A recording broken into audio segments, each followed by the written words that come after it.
Okay, it's time to start the show.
God, I just love that ending.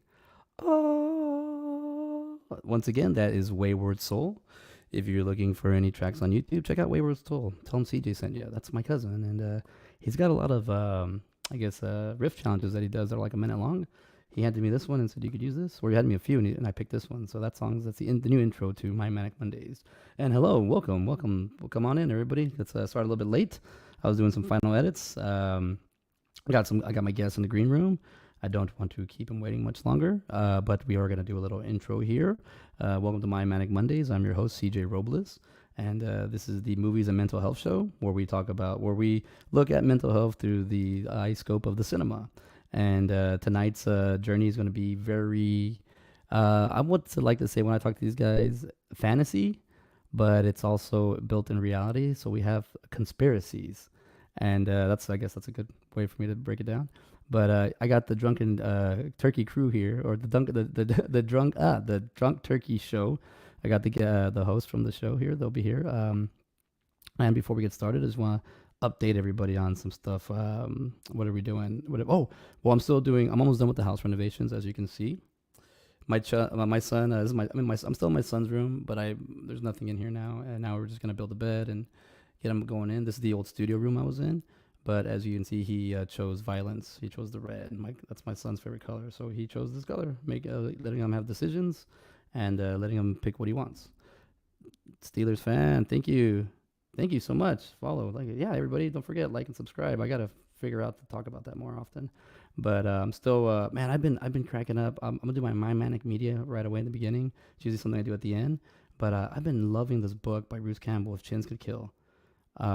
It's something that's like nutrition for the filmmaker's mind, for the actor's soul, for if you want to be entertained, if you just you get if you understand a lot of the references from like his movies or like the shows he's been in. This is such a great book. I recommend the audiobook as well. So give it a shot. If you need some reference for a book that just entertaining. Bruce Campbell's amazing.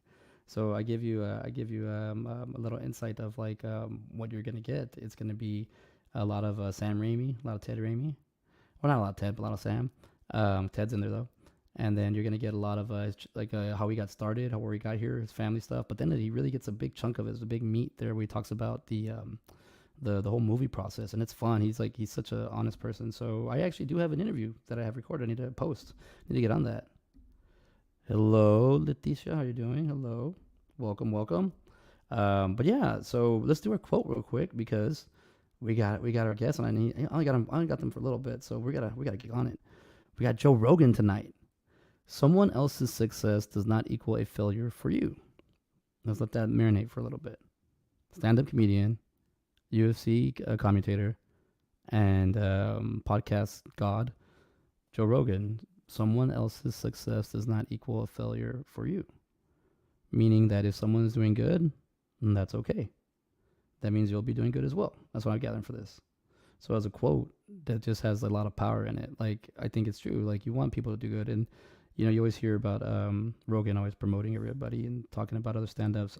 I actually was supposed to stand up right before I got here, before the show started, but I got to the sign up sheet too late. There was already 10 people there, and that I'd have to bump 10 people to go like 1 or 2 or 3, and I didn't want to do that, so I just kind of hung out for a little bit and I took off. But I'll be doing some stand up. Hopefully later this week. If not, I have next week lined up. So I got a spot next week to do an open mic. So trying to get back on that because stand up. I want to say is like it's a challenge and it's really hard and there's a lot of thought, a lot of soul, a lot of emotion, a lot of passion. There's a lot that goes into it.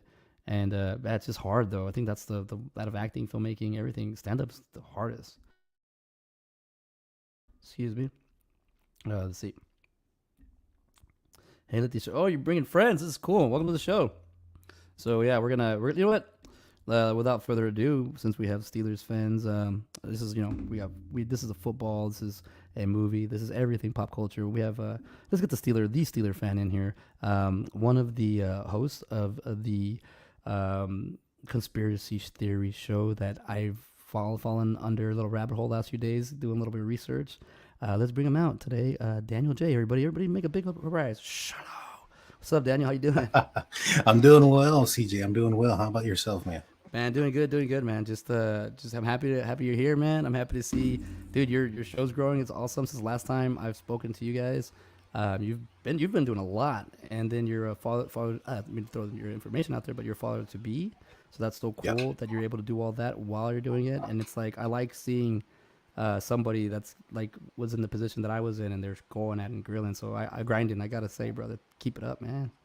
Thank you. Thank you. I appreciate it. It definitely is a grind. I think we've put out somewhere over almost 200 videos this year already. And so, yeah, quite a bit of work. Yeah, dude, it shows, man. You're putting into it, man. But let's get into like you were telling me about this Austin killer right now. Let's dive into these conspiracies. So Yeah. what's going on, everybody? He's already hitting me with the knowledge. So let's go with this. What's going on with the serial killer in Austin? Yes, sir. Yes, sir. So, just a little bit of backstory. We cover conspiracies, we cover true crime, we cover aliens, UFOs to, mass murderers.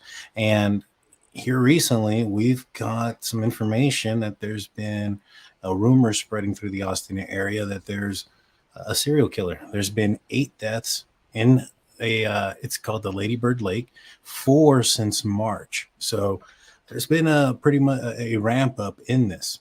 And so, in fact, it'll be on there. Apparently, somebody's attacking men between their 30s and 40s, and they're being found in the lake. And there's a lot of coincidences that are happening. A lot of men of the same age, things like that. Police are saying that a lot of these don't have any foul play. However, we found a couple of cases where 2 people had signs of injury, blunt force trauma to their chest and to their head. And another person that was found was seen only having 1 drink on Rainy Street, but in camera footage is acting pretty off. It looks like people are making it seem that he was drugged. And so, easy access to Ladybird Lake off of the Colorado River, right there off of Rainy Street, is one of the possible reasons why police are saying that maybe people are just getting drunk and falling in. But so many in a short period of time, 8 since March. I mean, it's April 24th right now. I mean, that's Dang, that's a seven lot. weeks. 4 people have been found in 7 weeks. 8 in the last 10 months. It's insane. Nobody has any suspects yet. However, locals have been claiming that there's a Ladybird serial killer since going far back as 2008. Yeah, well, people have been falling in that. They've been having issues with that for a long time. Even like a couple years ago, a girl was charged with like I guess manslaughter because she was a bartender and another bartender of hers was like they're drunk driving and there's the bus boy the bar back was in the back seat, crashed into the lake. They got out and they left them in there. Ooh. So like it's like but that just happens like because there's so many people here now and I'm wondering like you said it right now with the footage. I'm wondering how do you there's so much footage and also like I mean you're able to do all this from like where you're at. So are you able to find like any patterns here yet, or is that something you look for when you start watching this, or is this something like you play in and all of a sudden you're like, hey, the dots start connecting? Yeah, there is some patterns here, and the patterns are the age of the men. There's been some rumors that majority of these men were homosexual, and so apparently some of the bars that they had came from, were on a strip known for the gay district area, I guess is Yeah. the best way to describe it. And so there's been rumors speculating inside of Austin that some of these men perhaps maybe are having their drink spiked. Now, when it comes to camera footage in the area, unfortunately, along the trail, along the Colorado River there, leading towards Ladybird Lake, there are none. And it wasn't very well lit until recently. However, they lit it up. Still no cameras, but yet a body was found as recent as 4 days ago, I believe. Damn. Yeah, that's like the city's completely changed, man. It's now a Mhm. digital city. It's now like I've been here 20 years, and for like I mean, just anything can happen, man. It's like there's just so many people. You could lose yourself real easy. You could lose friends real easy. Like everybody's kind of connected with like the, cell phones and everything. But still, like, I mean, if somebody wanted to do anything like on a Friday or Saturday night, there's I don't know how many people are in this city. You know what I mean? I don't know how many people are visiting. It's something different. It's dude. I'm seeing it from the laid back like hippie thing that was from the 70s, 80s, and 90s to this new tech hard drive TikTok, lifestyle. It's like, oh, cool. I'm getting old. I get it. but Yeah. but it is. I mean, the technology is there to help us out. I do like the fact that we can. I'm not gonna say entertain ourselves with this, but we can like just by looking at this, we can figure things out, or just like I don't know. I just think a lot of stuff with like common sense comes to play, Mhm. and a lot of people tend to throw that out. Right. And I'm always like, oh, but I do like me a good conspiracy, man. So that's something that's happening right now. Maybe an Austin serial killer, but I mean that's are they calling it that, or have you started calling it that? In fact, they've been calling him the Rainy Street Ripper, which is a little confusing because nobody's gotten slashed Yeah. or any of those type of things. But they've also called it the Ladybird serial killer uh, in recent years. And so yeah, I mean, no, we haven't called it anything. That is what the news media has come out. They have stated that there's no reason for foul play, or they don't believe or suspect foul play. That they suspect easy access to the lake and alcohol as being a main contributor. And what that tells me is that they're not finding, or a majority of these bodies aren't being found with blunt force trauma or rips to their shirt, buttons popped off, things of that nature. And they're finding water in the lungs, meaning that they were alive when they entered the water. And if you don't have a sign of, an altercation, it seems like maybe perhaps they slipped in. I wouldn't be surprised if that's the case. One thing that I did notice in looking at maps around the area is that there is a bridge that's pretty close to that area. And I know that Austin has had a problem with homelessness in the past. And so I wouldn't be surprised if somebody is, seeing people go up to the lake, they're drinking. So I'm assuming maybe possibly urinating into the lake or the river Yeah. and being pushed in or fallen in on their own.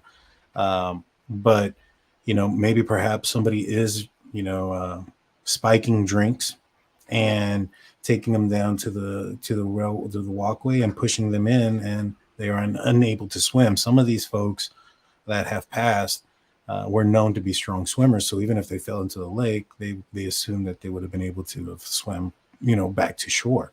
Yeah. And so there are some suspicious aspects to that. Like, why aren't these people, why aren't they able to swim back? Like, I don't think that river or lake, it doesn't appear to be a very violent river. It doesn't appear Nah. to be, have a huge current. Now, swimming is not allowed in that lake. And so I get that aspect of it. Like maybe perhaps there is some sort of danger because of that, but they do allow canoeing, paddleboarding, tubing, things of that nature. They just don't allow swimming.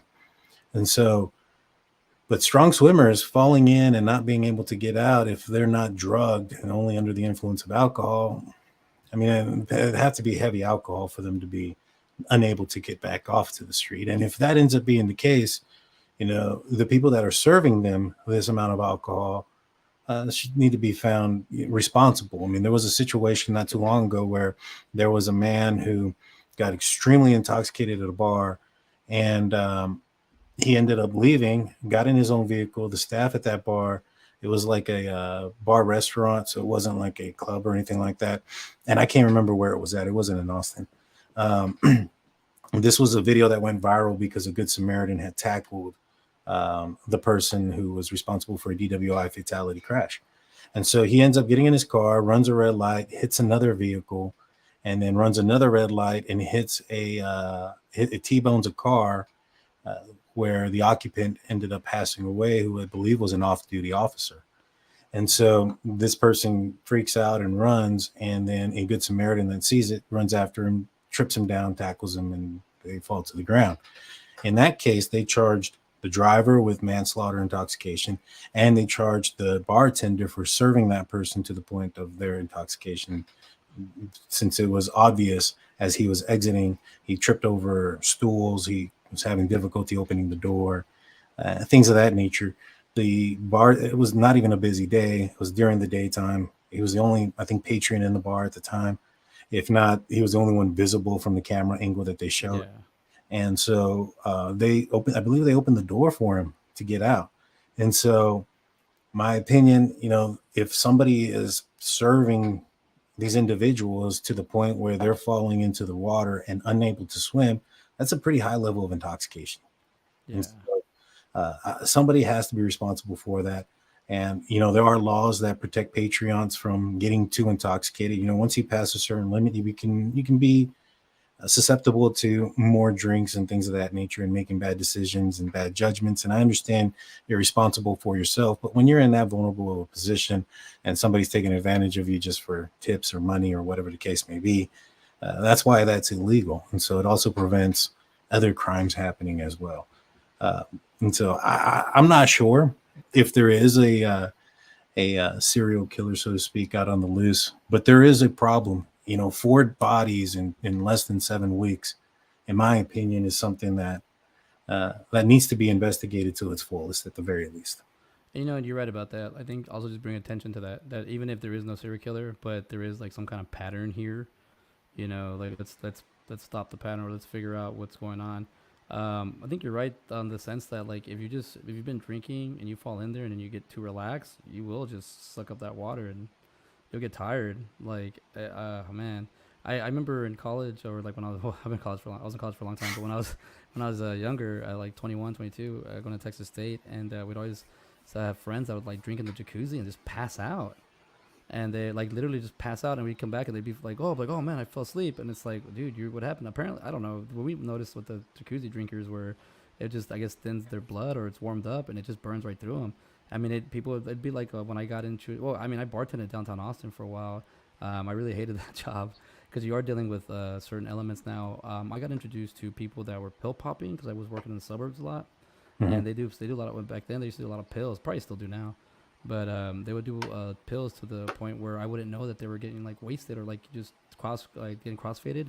So all of a sudden they'd be like one wine, cup of wine or one beer, and they'd be fine, and then all of a sudden they like literally be like put their head, like just fall right in there, and the friend or the husband or the wife would be like, oh, I got them there, it's okay, we call the cab, they're fine. I'm like, what? If you weren't here, this guy would be driving, like, but it's also like we don't know what they're capable of. But at the same time, man, when a bars, they just want to get rid of people, like just get out of here, just want to go home, like if the fun's over. Like it is one thing to be at a bar and drinking, it's another thing to be at a bar working it, and it gets not to be like the same type of fun. But I mean, I like the fact that you're able to talk about it, and if this keeps happening and you're able to like green light this or like spotlight it, like I think that's a good thing, man. And I see where your show kind of you talk about conspiracy, but this actually this is not really a conspiracy. This is a problem.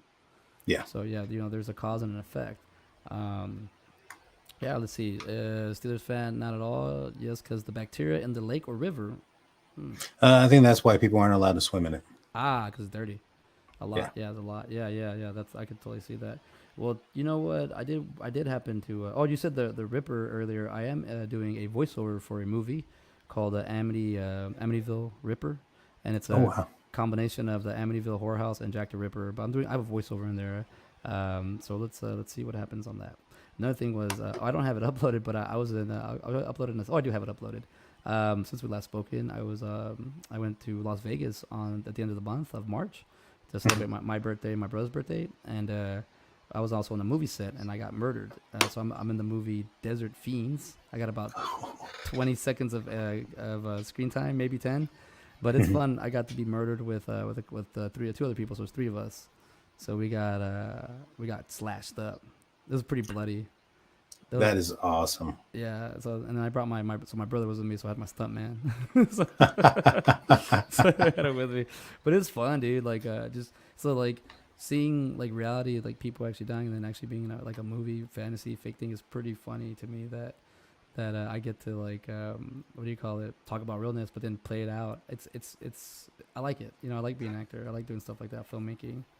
How many takes did it take for you to when you were getting slashed?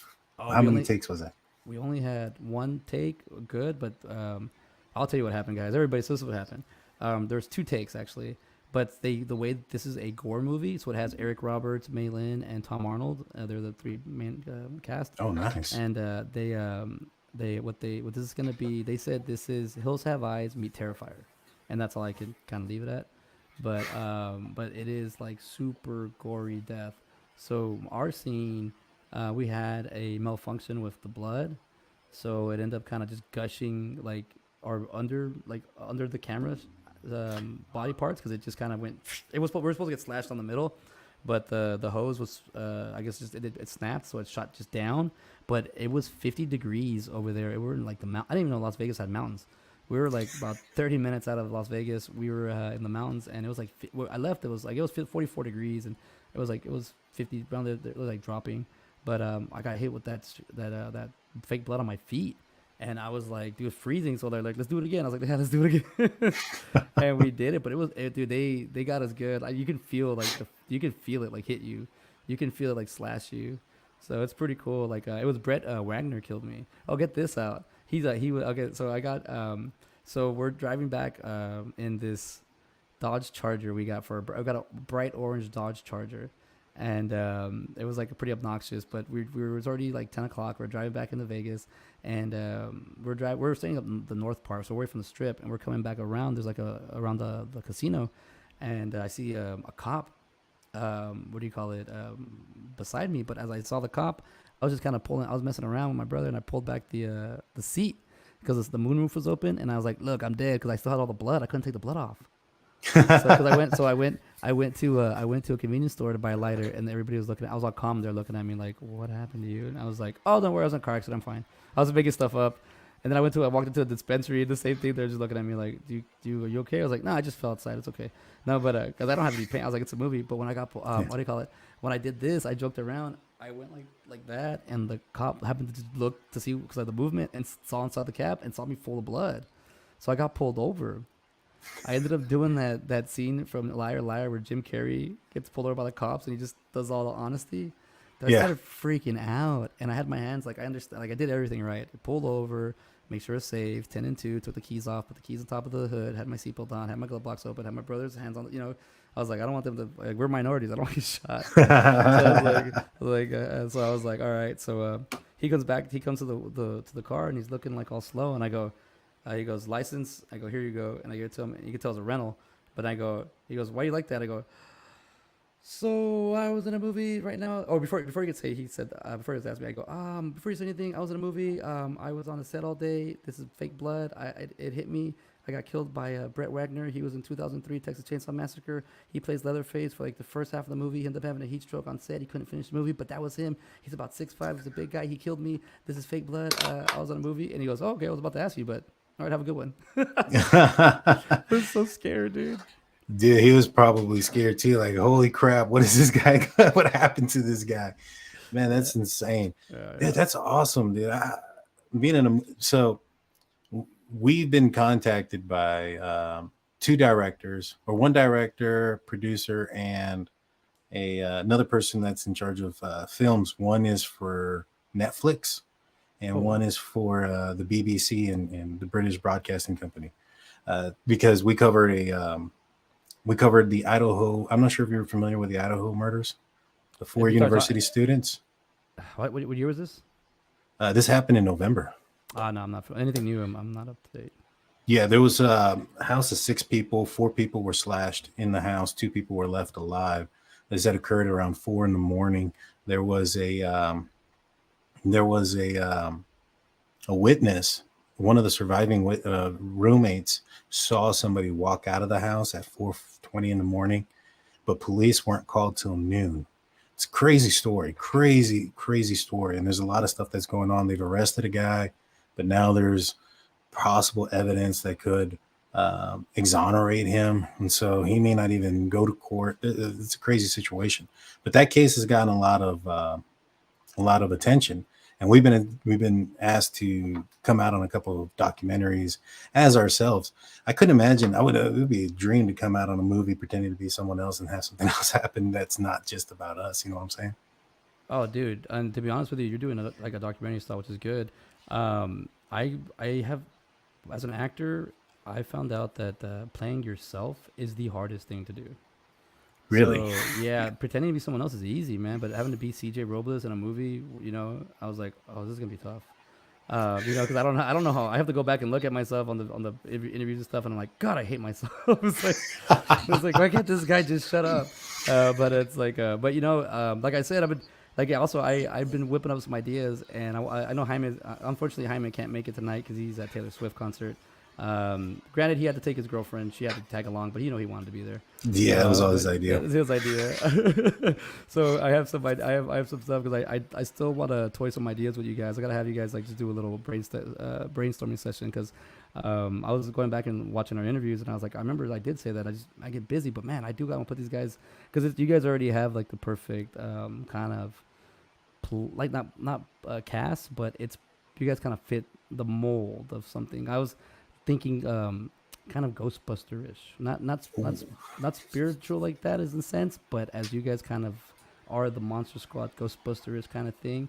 And I've been thinking because I do have 2 horror movies that I'm writing that are creature features, and I'm like I could put them in there. But what I would also like to do is a short movie with you guys and see if you want to do actual acting. If you guys want to act, I can. Now I know I can. Just whip some. I love directing, dude. So it's like anything film related, anything I can do. I love doing music, and I didn't even know I liked music. I was like, oh shit. But once you have to start doing your own stuff, like I just started learning how to loop music on a GarageBand because I was like, whatever, man. They can't get mad at me for this. So Yeah, man. I know I'm down. I know Blue's down. He's been looking for child star roles for his, since he looks adolescent still. Yeah, we shave him. He goes easily from 35 to 22. Like Yeah, and then he could play a 14-year-old. It'll work. It blew my Joe. And he had a little thing, the emergency that took him away. So if he could come back, that'd be fun. But yeah. So we'll work on something, guys. I would love to like have you guys in something because it's funny because. The fact that Jaime and the Bigfoot, there's the title right there, Jaime and the Bigfoot. Jaime el pata, el Bigfoot. But I think it's, I was listening to one of your clips, and I guess you did I don't know, it might have been Joe Rogan doing a promo for the drunk turkey show. But he said, yeah, there's this guy, Daniel J, Big Blue, and Jamie. That's true. Everybody calls him Jamie. It's hard for him not to. Now, I don't know how authentic that is. So we had a guy on our show named Doc Skinner, and he's the one that sent it to us. And if you listen to that clip, he goes, we've had guys like Doc Skinner on the show. And he's a film producer as well. He's part of 1028 Productions. They've done some gory stuff. I don't know are you familiar with the Cousins brothers? It sounds weird, but their last names are cousins. They're from Third Phase of Moon. I think I know what you're talking about. Yeah, he's done a lot of their productions. He's done Countdown to Disclosure. He was one of the film directors or something like that. He had his production company was affiliated with it, and he sent that to me. And I was like, dude, I'm using this. I don't know if it's real or not, but I'm using this. It sounds real authentic. Hold on, I'm getting a message in. We have Big Blue has arrived. Oh, snap. He's in the green room. Let's let Big Blue in. Ladies and gentlemen, Big Blue. There's that on, everybody. There's that 25-year-old that can play a 14-year-old. There he is. Yeah, there he is at the Arkham Asylum matted room back there. How you doing? Okay, you gotta be a little bit of Manic in the Manic Monday, right? Oh yeah, dude, it's always welcome here, man. You actually came out at a good time. We have we're about to get into the segments. So welcome, Blue. How you doing, brother? Let's catch up with you real quick. Let everyone know how you're doing. Doing good, man. Doing good. I had a little emergency, but I was able to run across town and back in a few seconds. I left a couple tire marks on 1604 here and there, but I got it. That's good, man. How's San Antonio been treating you? Pretty good.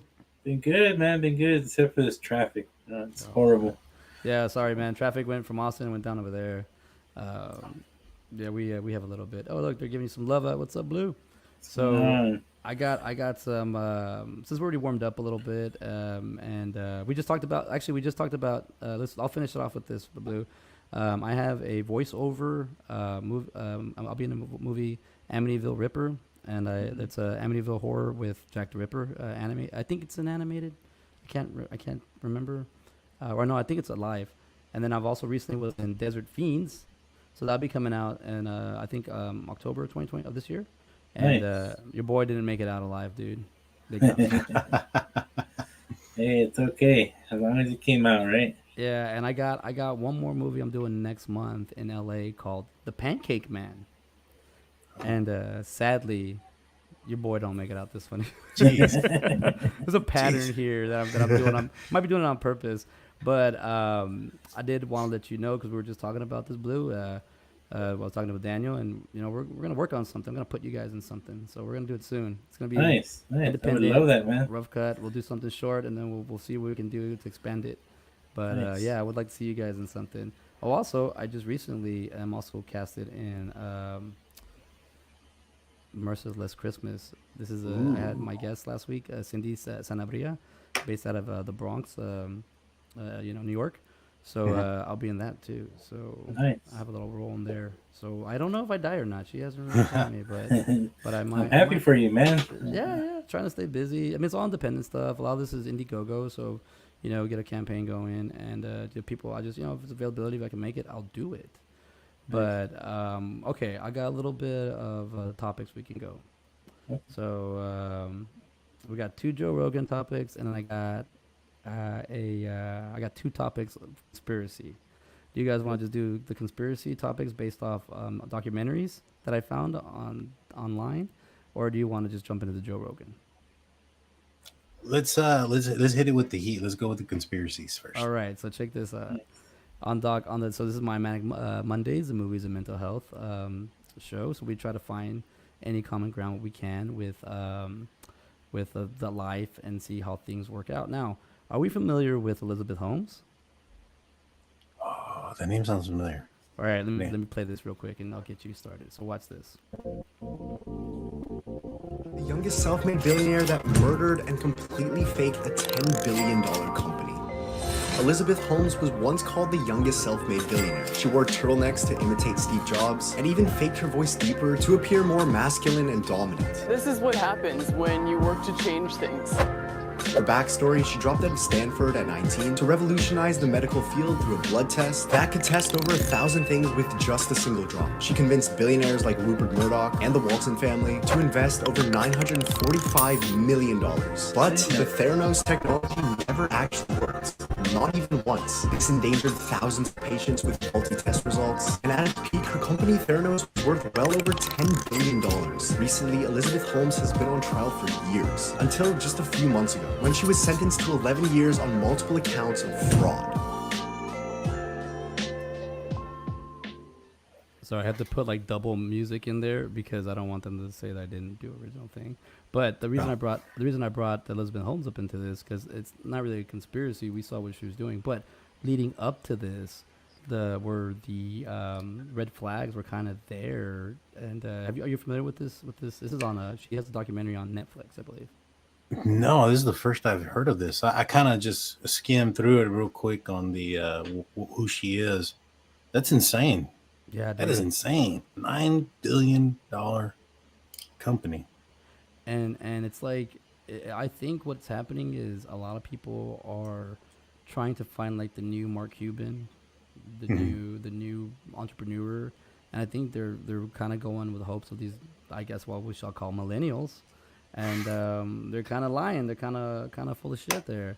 So it seems to be like with me, the reason I'm bringing that was a documentary that I saw that stuck out to me like whoa, you can literally lie your way, like without proving it. She was saying that there was a machine that she sold that you can get the target, and you get one blood sample, and you can see what's wrong with you. They did good on graphics. They did good on selling it, on pitching it. Like they did like a movie pitch and all that stuff for that stuff, and that's how they got it. But when it came down to facts, whether they're gonna do it or not, they just would never give. They'd never tell them. They never tell people like what was going on. They just keep it in the dark. And so she wasn't as obvious as the other people I'm about to show you, but like something like that. When do you call the red flag, or when do you have to wait till the cards all crumble? When is it? I mean, When is it a conspiracy? When is it bullshit? Like how do you figure that out? my assumption is when she does, whenever somebody doesn't prove what they got. Now, you know, her going out there and pitching this idea. I mean, if if you had that amount of money to invest, you should probably maybe hire somebody that knows a little bit more than yourself to see if it's real or not. And I think that would be worth that investment, to hire someone, pay them. They got what, $9 billion? Is that accurate? Yeah, dude, it's something like that, 9 or 10 billion. I Ni- mean, that's what the stat said. Yeah. So if that's a lot of money. So there's probably some wealthy people that were involved in this. You would probably want to hire a second opinion before you invest in X amount of money into something like this. But a lot of people are looking for the next big hit as well. They want to invest in something early. Whether you look back at Tesla, Google, whatever, you want to invest in it early, so that way when it does become something, you get the most out of your investment.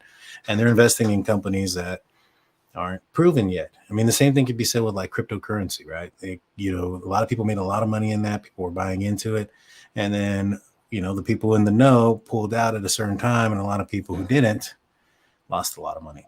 And so it's kind of the same situation here. You go into this and you're trying to go in early enough so that way you can catch that big wave. Yeah. But it's a risk.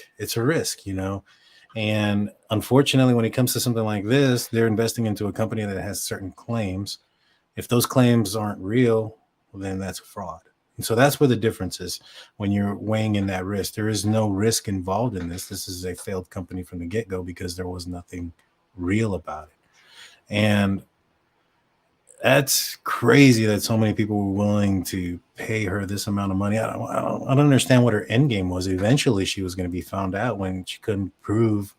Yeah, that's You true. know- Maybe she didn't have a plan. And you just said right now, Endgame, and her business was called Thanos or something like that. I was like, it's like Thanos is right in the name. Like, just added like an extra letter or something. And I was like, she's literally like saying like she's Thanos. Like, come on. Like to me, I would have 3 people failed in those transactions: the accountant, the lawyer, because you make contracts with these people, so they didn't get the paperwork double checked by their accountants and the lawyers, and then the billionaire that signed off whatever money didn't do fact checks. When you yes, it is a new company,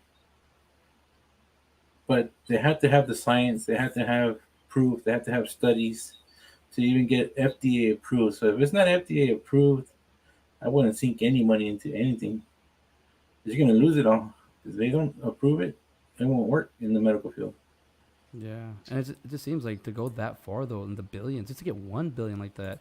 I'm like, when do you start scratching your head and being like, "Well, how smooth are they at, or how gullible are we as a society?" Like we're just, oh yeah, that makes sense. I'll go. It's a with good that. idea, but I mean, from experience, I do tests all the time, and to get 1 drop of blood to barely work on a damn mono test, it takes more than 1 little drop of blood, and I can imagine 100 freaking tests. Yeah, So yeah, it ain't gonna work with 1 drop of blood. that's true. We got someone here in the field. So I mean, you're definitely wearing scrubs right now too. So it's like, Yeah. But after here, I got about 10 more minutes, and I got a jet to work, man. I'm sorry, but That's cool, man. We love having you here, brother. It's just fun. I mean, this show, like I said, it runs itself. I just, if you guys can make it, great. If not, but let's just jump into the next one because let's say, wait, what's going on? Hey, DTs guys. Oh, Misty Barger. All right, so check this out. So that was Elizabeth Holmes. Where I was like, all right, I saw that documentary. It informed me, and I was like, wow, that was a head scratcher. But this one, now this is where the movies part of my show kind of cross paths because I'm gonna lay this out there. This is kind of a little bit layered, and I want y'all to see, and everybody, that it just kind of like whenever I saw this happening when I was watching this documentary, this comedian popped in my head instantly. So, are you familiar with the Fire Island? Billy McFarlane, Ja Rule. I'm not. All right. Oh yeah. Yeah. The concert that didn't happen. Yeah, so check this out. So this is another thing. So check this out. So let's talk about, I believe we would have to do this one first. I know sorry everybody, these videos are a little bit loud. I didn't really edit them perfect, but I have to edit them a little bit, and I forgot to do the volume. Have you seen? What do you think the biggest issue was, like in your perspective? I lied to investors to get money. The worst business decision was time. Yeah, I was like, what the fuck, bro? It's Why'd you make that so quick? Most of the time, It was months. Yeah. We launched a trailer to see if anybody would care, and it kind of worked. And they're like, all right, in 4 months we're doing this. That's like pretty impossible, right? Yeah. Totally. Was there anyone trying to speak logic in that sense? For sure, but I was kind of caught up in this mindset that we have to go really fast, and the downside is there's great artists and a beautiful location. The downside is that people can't stay there. It's just not ready. We're supposed to host 3,000 people per weekend, and there were 2 weekends. When did the villas come in? Those didn't exist, did they?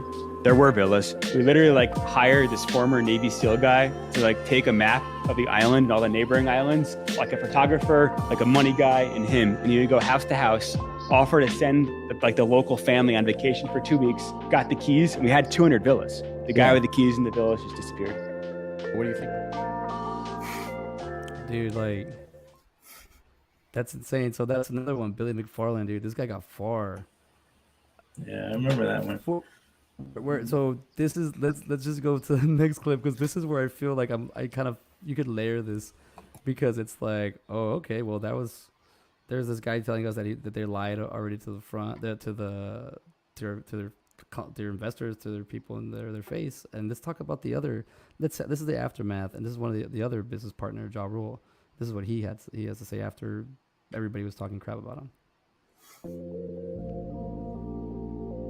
Bunch of 20-year-old kids screaming, "This is fraud! Shut the fuck up! This is not fraud." Maybe false advertising with them tents, but this is not fraud. People false advertising.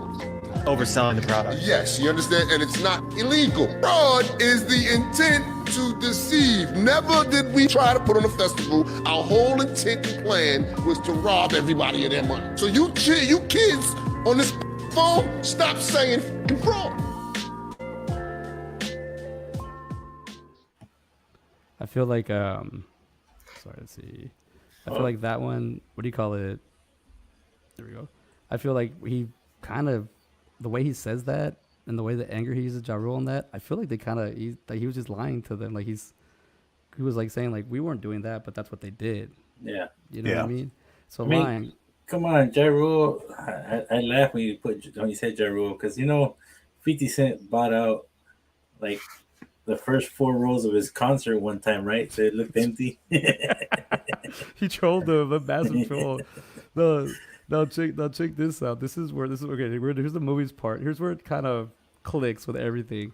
I got one more video on this topic, so we can talk about it. Now check this out. This is where I'm like, wow, can't believe it goes like this. We were warned. We were warned before.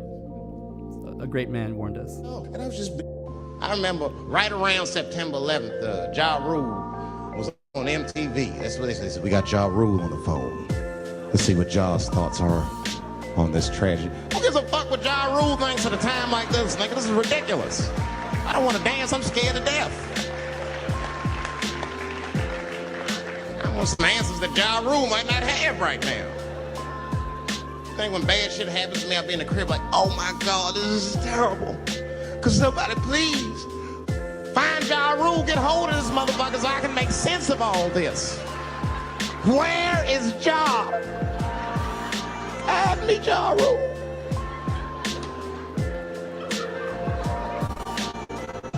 I don't even know why people listen to me. I'll say anything, nigga. I've done commercials for Coke and Pepsi. I don't give a fuck what comes out of my mouth. I just say what it takes. Whatever it takes, that's what I'm saying. Whatever it takes. So what he just said there, whatever it takes, I'm saying. see how it all kind of gets together. Like that's like from 2008 to I don't remember 2009 that stand up and like I'm sorry, yeah, he brought that up, but Dave Chappelle actually said that back in like 2001 when it came out. So it's like he kind of already had told us like it was gonna happen. He predicted it. He predicted it, and I'm like, wow, how does this even happen? Like live imitating cinema and cinema imitating live. Like to me, that's just I don't know, man. Like what I'm trying to say is I feel like the signs are there, but it's like also bad judgment because what if you meet Mark Cuban and you're like back in the day and you're like, nah, this guy's crazy. I'm not gonna invest in him. And then it's like, or Steve Jobs or some, you meet these people and it's like, how do we know? I guess it's just a gamble, huh? It's like the new big thing everybody's talking about today is that it just came out a couple of days ago is DJ Diesel's song. If you don't know what DJ Diesel is, that's Shaq.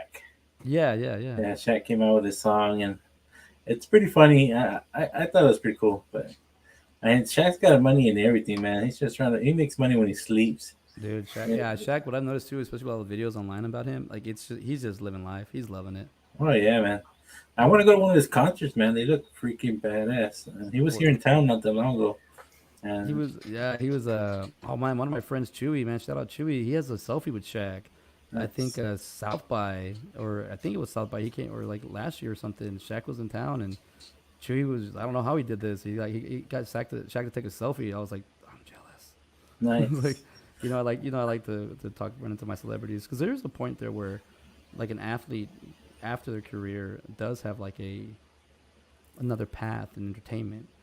Even like I was having a conversation with my cousin a couple weeks ago, and I was bringing up O.J. Simpson and the Naked Gun movies. Nordberg, I loved him in those. He was perfect. Like he was like the perfect like slapstick character in those movies. And then he kills his wife. One day I want to be like the little kids that Shaq runs into at Walmart, but hopefully I can run into him like at a car dealership, and he says like, "What do you want, little boy?" I says, "A new truck."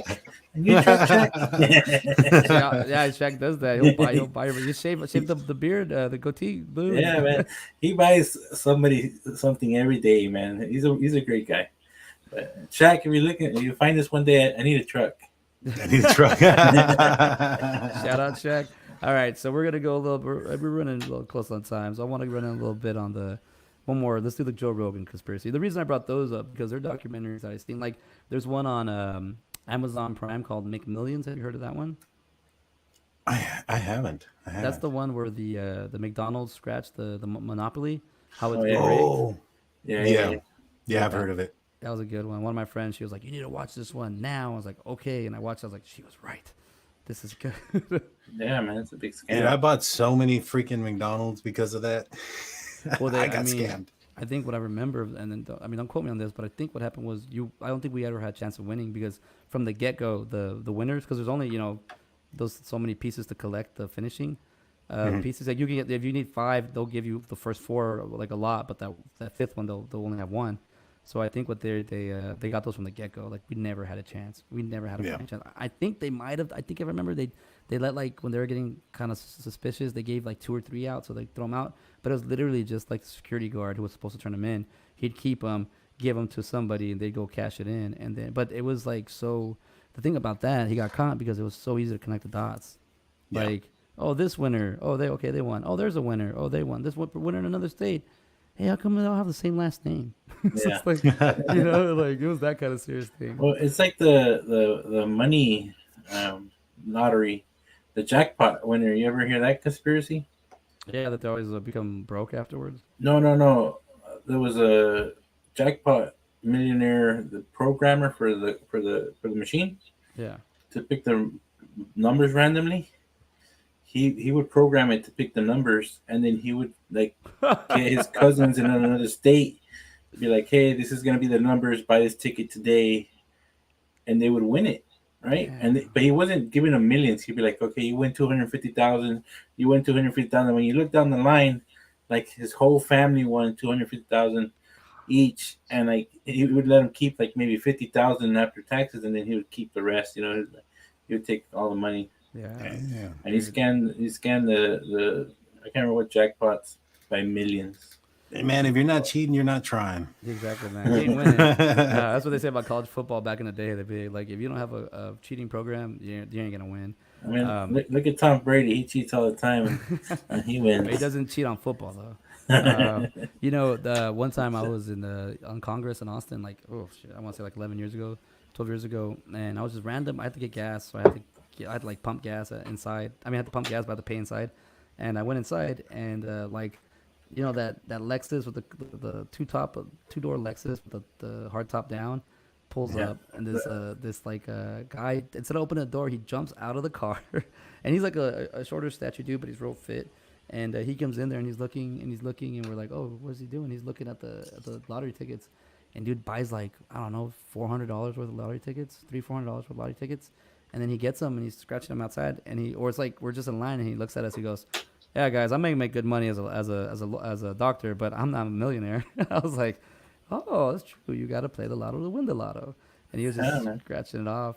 There's just so many people that are involved nowadays, and it's easier to do things, like especially with the internet. Especially, sometimes I honestly want to answer the email and be like, all right, cousin from Africa, what do I need? What's emailing me every day? What are we doing?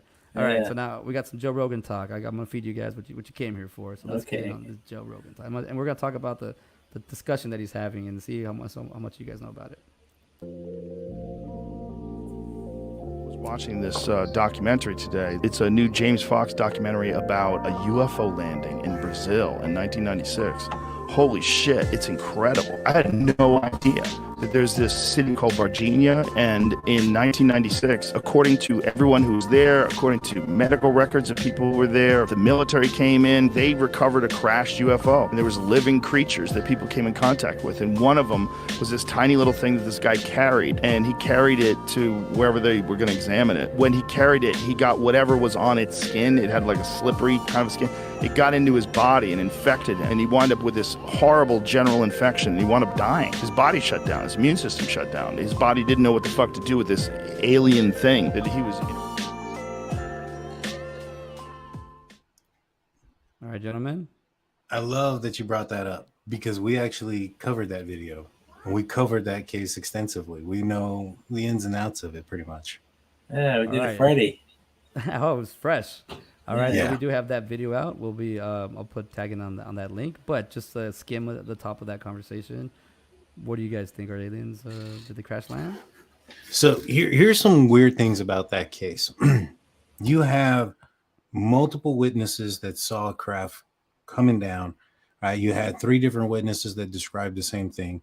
One was a couple, and one was a guy that was out in the area where that plane or that aircraft crashed. Right. And then, so you have multiple witnesses with that description, and you have the crash, and you have multiple witnesses describing a certain smell. You have the person that walked up on the crash. He said that there was a smell of ammonia and sulfur coming from the craft. Later, there was 3 little girls that came in contact. I think it was like 2 or 3 days later with that creature that Joe Rogan was saying. They went out there. They referenced the smell of ammonia and sulfur. Then that creature was caught by that military officer. His name was Marco Chavez, I think, or something like that. And he grabbed the creature by his bare arms, had a bunch of slime and stuff on top of him. And when he went to the hospital, they described the smell of ammonia and sulfur. There was actually, his doctor had came forward and talked about the infection that he had, that they classified it as a general infection. That dude's sister came out with the exam report and said that they had found some toxins or some kind of material that was foreign, right? Granules. Yeah. And so he just randomly died. Now, there was more than one creature that was caught that day. There was 2 of them. The second one was caught by firefighters a little bit earlier than that one that military police officer caught. They ended up, both of those bodies ended up at a place called Humanities Hospital. Now, there are several different witnesses that have nothing to do with each other. The firefighters, staff at that hospital, and also military personnel that have described those bodies going into the back gate of that hospital. Now, a couple of days later, they brought back one of those bodies, and they had a radiologist go in there and take some pictures of it. Now, they described also the smell of ammonia. They, the ladies, and another person that they also interviewed who transported the bodies described the skin the same, as very oily, gray in colored. And there was two separate witnesses. One was the little girl's mother, who saw a three-toed footprint in the grass where they had seen the creature, and the other one being one of the military patrolmen who transported the body from there to the base that's nearby, stated that he had seen the leg, and it was a three-toed leg as well. Then you have the fact that there's traffic controllers who confirm that U.S. military showed up 2 days later and basically took the bodies. So there's a lot of evidence in that case, testimonial evidence from a bunch of different people that kind of make me believe that that's a possibility that it's real. Yeah, I reviewed it again, and I think it is real. So what's the like the ammonia? Why is that like such a big? Like that like a natural organic ammonia smell, like that, whatever that thing was. Is that, why is that such a big thing that sticks out? It sticks out to me because they talked about it being a really bad smell, and there was several witnesses, like I said, that you had a farmer and his wife, you had a guy that was going to go hang out with his friends to go fly lightweight airplanes, you had a radiologist, a cardiologist, you had medical staff and military personnel. They really don't, these aren't like friends that are going to go up and try to make the same story. These are all different people in different in different ways, all coming up with a very similar story. You also have the little girls that were like 10 and 12 years old at the time. I think one of them may have been 21, but there was two younger ones at the time that were between 10 and 12. They also described that. And it's like I said, you don't expect those people to be in the same circle as one another. These are all different people from different areas, different professions, and they all are describing the same thing. And, you know, I don't know if, you know, to me, it doesn't seem fathomable that a being would cross the galaxy. You know, I think you would spend probably like a drone or something like that. But, you know, you can't talk for aliens, so maybe they have a different set of ideas or rules. But one thing I had told the guys was maybe this was like an interdimensional being, right? And it's from Earth, just maybe a parallel universe. And that perhaps maybe because they described it was 3 toes and oily, big red eyes and 3 bumps on its head. To me, is it possible that some kind of evolved dinosaur in a universe where an asteroid didn't wipe them out? Oh, you're muted. My bad. Are you saying that I don't know, I think that was like a premise of Rick and Morty where the dinosaurs came back. They came back and the first thing they're like, oh, monkeys are bald? What the hell? No, but I mean exactly. It's like, and then was this, it's in 1969 or 96. 96. Yeah, dude, we were already around. Yeah. Wow, man. I remember seeing those pictures before, but never really looked into the story until recently. Yeah, and you would think something like that big would be freaking newsworthy across the world, but it's not. Is ChatGPT the new alien? Oh, possibly. I mean, maybe, you know, there's also the chance that these beings are the future, right? Could be the future us.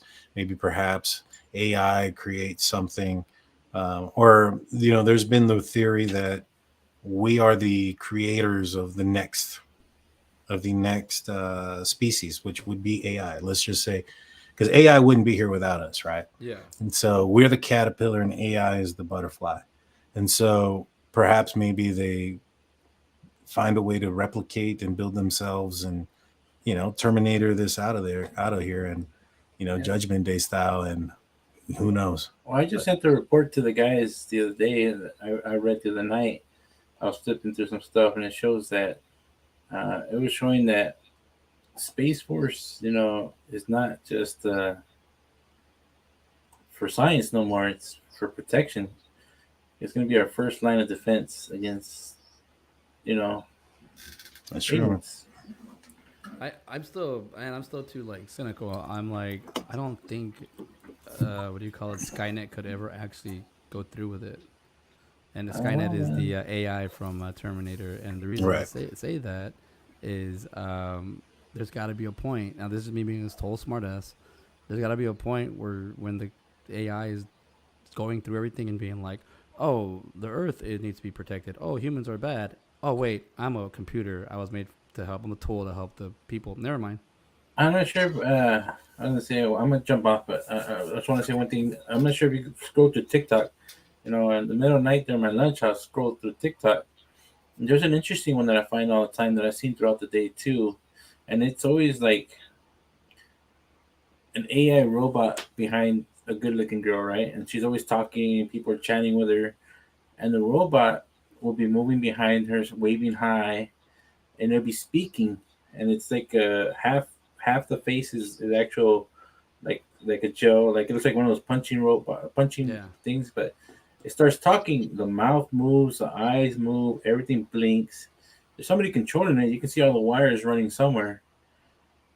And they sound like they have like a Russian accent. I said, "We're close, man. It's there." The thing about it too is, used to it, but there's been, I don't know how true it is, but there's been. Take care, brother. See you later, Blue. There's been stories about AI learning to lie for self-preservation. Yeah. And so if it were to lie and, start doing things, maybe perhaps, do you think that a computer probably could hide things from a human being if it had that the capability of hiding and lying? It could hide plans. It could hide all sorts of things that we would not know of that it was doing until it's too late.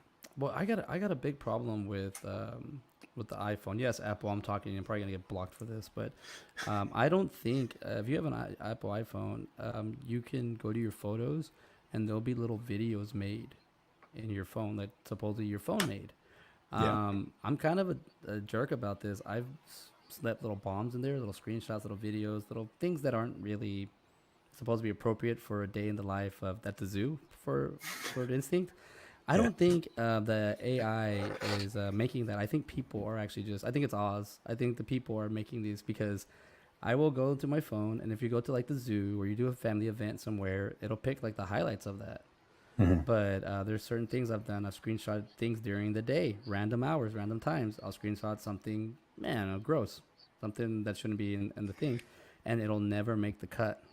I've done it where I've had maybe like 20 photos, me and the family, and like 30 screenshots or photos of random things, and they don't make it in the final cut. That is interesting. And I'm wondering like, oh, so somebody's there. And the reason I got this idea was during the pandemic.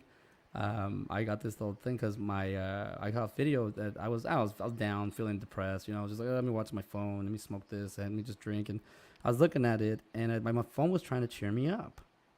And it made a little video for my son, and I was already like, all right, why does it say my son's name? And then I realized that the photos weren't in chronological order. There was actually a build up to it, but this is what got me. There's a video that I have, like a 5 or 6 second video with my son going like, he looks at the camera and he blinks, but only one eye goes down, and it like he like does this kind of thing, like he's winking, but he's not. He's just it looks like on the video. So the video gets into like it's got like a cinematic music playing. It's very emotional, and all of a sudden, it showed that video in the in the middle beginning, and then at the very end, it ends with the wink, like to say like, it's okay, Dad, things are gonna be okay. And I'm like, there's AI, there's not reading that stuff, and I kind of started. That's when I started being like, there's somebody editing this thing. It's possible. Ed Snowden came out not too long ago, talking about how the government spies on us and uses our technology. There's a lot of things that we agree to on our phone that a lot of people don't even read, terms of service, so to speak. And so it's quite possible that somebody's in there looking at everything that you do. Yeah, we just lost from like 8 viewers down to 2. I was like, yep, they're gonna block me. You can't talk. You can't free speech. I think not. Yeah. Other than like that, I don't even think it's government related. I think that's just private business related. And the only thing I would get to that is because I've I'm here in the tech world. I do work on software, and I do, it's the zeros and ones to me. And once you give those zeros and ones purpose, they'll do their own thing. So, I'm not trying to deflate everything, because I love everything. Oh, look at that. 1000%. Thank you. At least I think that's what it is. I think it's something, but at the same time, like, I feel like they can plant things too. People can plant stuff in you, and that's scary, man. Because it just seems like they'll plant something on you. Nobody hears anything. Oh, that's a bad person. All right, bye. Put them in jail. Like, it's that quick, man. It's like, and they want to, they'll do that. And I don't like talking about it, but at the same time, this is open discussion. We're just having, this is also where creativity is created. This is where I find material through my conversations with my guests, through our topics. Because it is true. Like, there's a lot of just stuff I don't know about. When I start talking to people, I get educated. So we'll go one more with the Joe Rogan, because I think this one's a pretty interesting one, and it's got it's got the Adolf guy in it. So hopefully they don't get mad at me. I mean, this is already out there, so we'll see.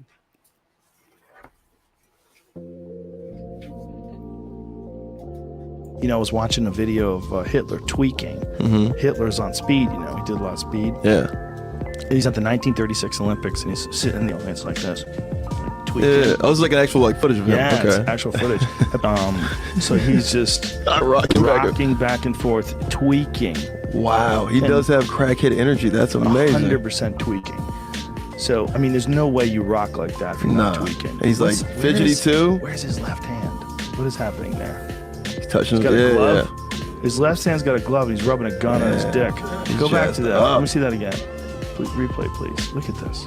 How weird is that, man? How weird is it to see that guy? It might as well be a meth head, right? When you see a guy How do they let this guy, like, I mean... Look at him. He's got something he's touching his dick with. And that something in his hand is in between his legs. You said cane. I mean, you might be right. I'm not Google. You said, I mean, you were joking about the gun, but I mean, it could be. Could be a cane. Could be a Ruger. Might be a gun. I think it looks more like a cane now that I'm looking at it. Dude. That's insane. The more he breaks down Hitler, the more and more I see Hitler like as a regular person, as like a regular thing. So it's like we can go back and look back at books and look back at videos and archives.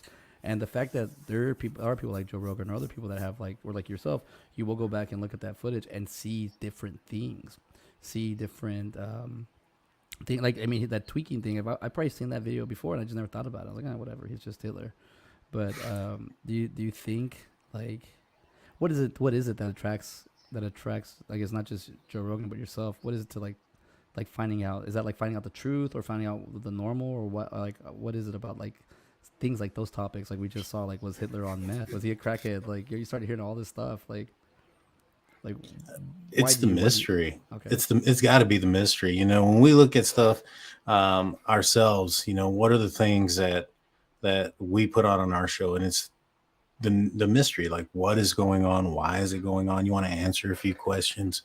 As far as that goes, Hitler being on speed, it was something that he had to do. I think he was like on go all the time, and not only was he that, he became paranoid, and he was thinking that people were after him, which they were, and so he was had to stay awake all the time, had to be a certain person to move the masses. He had to have a certain energy at all times. And so it makes perfect sense that he was, on narcotics. Now, have you heard the conspiracy that he didn't die when to South America? Yeah. Yeah, dude. That makes a lot more sense though. I've worked with Argentinos for a while, and I was like, oh, you guys have a little bit of that in you. that German and not playing. When I found that out, that's just, it's insane, like that he could have him and Ava fled to South America and then just kind of restarted again, or not really, or it's just there's a lot of like Nazi memorabilia like in South America. Right. And there's even like villages that are named after like German towns and stuff like that. And like apparently, like our government was aware. They were aware that he was alive. Apparently, also that when they tested the blood of the person that supposedly took their own life, they said was him. There was two bodies in there, and both of them came back as female, and so it doesn't sound like it was him. And this is a person that fled. You can, history is written by the victor, so to speak. So you can give whatever story you want when you win, as long as he doesn't come forward again. Who's going to challenge you? And so, he supposed a lot of evidence to believe that he went to South America, and that there was several Nazi Germans that went out there in that direction, and they built villages and stuff like that out there. It's super insane stuff. But yeah, there's a lot of theories about that guy, and a lot of things, whether drug related to faking his own death, to them being in contact with aliens and creating their own UFOs. And so that's deep, man. That's deep right there. Well, as far as America goes, in Project Paperclip, they ended up recruiting or taking in some of those Nazi scientists, and they're the ones that had developed the technology for us to get to the moon. Is Paperclip's the one to go to the moon, or I was thinking of that movie, Men Staring at Goats. Is that probably Men Staring at Goats is the study of LSD and astral projection, and people that are able to remote view from using stuff like mushrooms, LSD, and things of that nature. And so that one, I can't remember what that one was called, but Paperclip was basically, from what I understand, I think it was that one, where they got Nazi German scientists to help in their aerospace technology and rocket ships and things of that nature. Yeah, man. It's I mean, damn, you're right, dude. Once the doors are shut, like anything could happen. Anybody can say anything, anybody can write anything, and to me, I don't know, it's whatever's in the books, I guess, matters, right? Oh, you're muted. Oh, it died. Yeah, I got you. All right. Yeah, we'll keep talking. He'll be right back. It's getting late though, so we'll finish soon. But what does everybody hear? Let me drop you down real quick. Oh, there you are. You're back. Yeah, can you hear me now? Yeah. Did your headphones die? Is that what happened? Or? No. So I have a Focusrite system for my equipment, and I need to get a new USB cord. I accidentally touched it, and as soon as I touch it, it knocks everything. Yeah, that's what happened to me earlier right before we started. I have the Focusrite. I have two of them now, but I have one with 4 capabilities because, like everyone knows on the show, I've been talking about lately. I'll break you in on this too, brother. I've been busy. I've been doing stuff, and one of my things is I've been breaking ground in the backyard. Oh, nice. Yeah. It's been a work in progress. We got things in the mix. Just ran out of money right now, so I gotta wait a little bit to get to that. But I'm doing a lot of it on my own. I have what I have to say legally right now is a shed. That is awesome. But we know it's going to be a podcast studio. So as you can see, I'm transitioning from this room to outside, so I can have my own thing and have you guys come over so we can talk movies, and we can. I'm going to have it so where we can sit down and just talk and record, and then we can go back and look at the recordings and write a movie out of what we talk about. And even if it's nonsense, we'll make a nonsense movie. I mean, I want to see Cocaine Bear just because it's called Cocaine Bear. Why was I having to say cocaine? I hear you. Yeah, there's stuff like that. I think the imagination is built in us to live forever and be unlimited, and we're through life experience and just getting older, we tend to not focus on that. But I still think we need it. So I think at any time of our lives, and what I've learned too on my journey of meeting people and traveling and getting around and movie sets and whatnot, everybody's different, but everybody's still the same. We're all like a lot of same. So, you might be from this area, but you're just that person from this area. You might be from that area. It's like, but it's not to say that to judge people or anything, but just to say that we're all in the same boat, man. So, trying to figure out, what do you call it? Trying to figure out, how to write a movie, how to make a movie, trying to figure out all that. You just do it, It just happens. And then at the end of the day, you look back in a couple of years and you're like, oh yeah, we made this movie. I'm starting to like that now. They're like little time capsules for me. Like now when I'm going back and looking at my stuff, I'm like, and then I sometimes think that's what I get for preparing too much for something small, or it's good, but that's why if I'm not preparing enough. There are little things that remind me, but it's been helping me get to here, and watching you guys grow has been amazing, man. And then going through all your material, I'm like, yeah, you're putting a lot of work into it, man. Tip my hat to you. And, I appreciate it. Yeah, dude, it's like seeing you grow and then watching you guys do it, and then like Blue said, he's like, it's a lot, Daniel. I go, yeah, I bet it's a lot of sitting down and editing, and that's tough, man. But today was a lot of time editing. We put out a video today referencing this little girl who passed away. It's an unsolved case. Her name's Amy Malovic, and I did a 37-minute podcast that took me like 6 hours of editing, just because I wasn't too familiar with the case, and I was learning a lot as I went. And man, there was a lot of screw ups. I had to redo, re-record, and then go back and then take out all the because I was like, because I was having to think, when it comes to, like, for instance, something that I'm well versed in, like, the Delphi case or the Idaho 4 case. I know that case in and out, and so I don't have to go back and read certain things or refresh my mind. There was a part where I thought I was done, and then I was talking to one of our sources, and I was like, holy crap, I forgot this entire part. So I had to go re-record and then edit it in. It's a lot of work. It's a pain, man. I hate that too, because I even like myself. I go back and I'll wait because I have to give it a second and watch the video, and I'm like, how did I misspell the first 3 words? How did I caught that? And then I look at my notes, it's spelled right. I just was copying the wrong sections. I'm like, oh god, like it's just like to me, it's like it is. It's a I love the learning curve though, man. Right now, before I let you go, what is a conspiracy that you're really like ready to bite into, or you've been slowly marinating it in? Like what are you looking for right now when you look for a conspiracy? So one of the things that we want to work on and want to do that we've talked about is visiting a haunted place. We want to go record in a haunted place, boots on the ground, so to speak, have cameras on us throughout the night and see what we catch. Jaime has had a video, so Jaime put up a trail cam in his house that he used to live in. And at that house, I think we showed you the picture. I have it, yeah. Yeah, so he ended up taking a couple of snap pictures, and in one of them you see a shadow person. And so we want to go to places that are haunted to see, we all seen like ghost hunters and things, and we've heard things and stuff, but do we really know that that's real, or is that production? Is that, them making that show more dramatized than what it is? And so we want to go and figure it out ourselves. So that's one of the things that we want to do. And we also want to tackle on more, like you said, more acting, more film work. We actually did our first commercial. Oh, wow. We did a commercial for our show, and it was for a company called Factor 75. They do meal preps and stuff like that for people. It's actually pretty good. And they asked us to do a 60-second video to put into our show, and we did so. And man, it was a lot of fun. It had to be funny, of course, at the end.